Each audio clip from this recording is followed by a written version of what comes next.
रुख करते हैं रामनगरी अयोध्या का। अयोध्या में श्री राम जन्मभूमि पर बन रहे रामलला के भव्य मंदिर का निर्माण तेजी से जारी है। वहीं मंदिर में रामलला के गर्भगृह में विराजमान होने से पहले एक बार फिर से अयोध्या नगरी जगमग रोशनी से नहाने को तैयार है। दरअसल यहां इस साल का दीपोत्सव बेहद खास होने वाला है।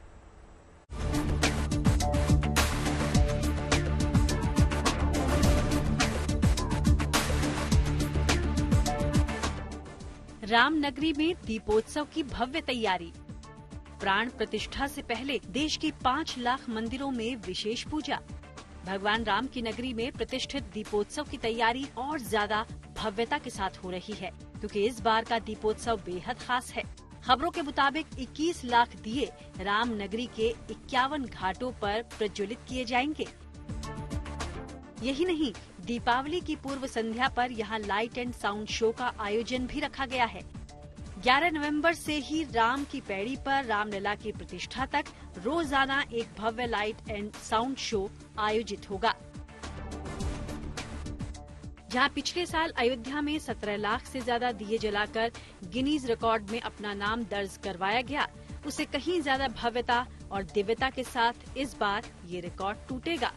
यही नहीं, इस भव्य कार्यक्रम से पहले 4 नवंबर को देश के 100 स्थानों के 200 कार्यकर्ता अयोध्या आएंगे, जिनको पीतल के कलशों में 5-5 किलो अक्षत सौंपा जाएगा। 100 स्थानों के 200 कार्यकर्ता 4 तारीख को अयोध्या आएंगे। 5 किलो अक्षत भरा जा सके ऐसे पीतल के 100 कलश में 5-5 किलो भरा होगा। और 5 तारीख को दोपहर सुग्रीव किला वाले दर्शन मार्ग पर इन कार्यकर्ताओं को वो अक्षत भरा हुआ कलश सौंपे जाएंगे। दीपोत्सव की भव्यता को ध्यान में रखते हुए हर छोटी छोटी चीजों को बड़ी ही बारीकी से परखा जा रहा है। ऐसे में यहाँ परंपरागत तौर पर निकलने वाली भगवान राम के जीवन पर आधारित प्रसंग की कुछ झांकियाँ शोभा यात्रा का खास हिस्सा होंगी। जो पहले अमूमन ही होता था कि जो हम शोभा यात्रा निकालते थे, शोभा यात्रा बहुत थोड़े से रास्ते पर उसको हम लोग संपादित कर पाते थे, लेकिन इस वर्ष भव्य शोभा यात्रा हम निकालें और अलग अलग जो कांड है रामायण से जुड़े हुए हैं उनके सभी कांडों के ऊपर आधारित हो। उसमें कलाकार भी रहेंगे, उसमें झांकियां भी रहेंगी और उसमें एक पूरा का पूरा आकर्षक जो प्रस्तुतिकरण है वो होगा।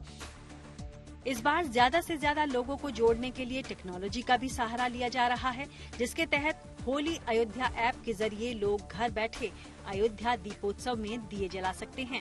इसके लिए दिए जलने के बाद उनके पते पर उस दिए को पैक करके भेज दिया जाएगा, जिससे कोई भी व्यक्ति उस दिए को अपने पास संजो कर रख सके। प्राण प्रतिष्ठा समारोह के पहले इस दीपोत्सव को भव्य बनाने की तैयारी में प्रशासन भी जुटा है। इसमें कोई दो राय नहीं कि इस बार का दीपोत्सव केवल अयोध्या धाम ही नहीं बल्कि समूचे शहर को उत्सव के रंग में सराबोर कर देगा। अब उस दिन का इंतजार है जब शहर का हर चौराहा दीपों की रोशनी से जगमगा उठेगा। हर प्रतिष्ठान खूबसूरत झालरों और रंगोली से सजा धजा नजर आएगा। दीपोत्सव से जो उत्सव शुरू होगा, जो उल्लास का माहौल होगा, वो प्राण प्रतिष्ठा तक रामलला के भव्य मंदिर में आ जाने तक जारी रहेगा। एक तरह से ये ऐसा उत्सव होगा और उसके लिए बड़ी तैयारियां की गई हैं और लोगों को सिर्फ दीपोत्सव में दिए से रोशन अयोध्या ही नहीं देखने को मिलेगी, बल्कि ऐसा बहुत कुछ देखने को मिलेगा जो उनको आध्यात्मिक रूप से समृद्ध करेगा। और इसलिए अयोध्या बिल्कुल त्रेता युगीन अयोध्या की तरह एक नए रूप में दिखेगी। वीडियो जर्नलिस्ट गौरव गुप्ता के साथ शिल्पी सेन, लखनऊ।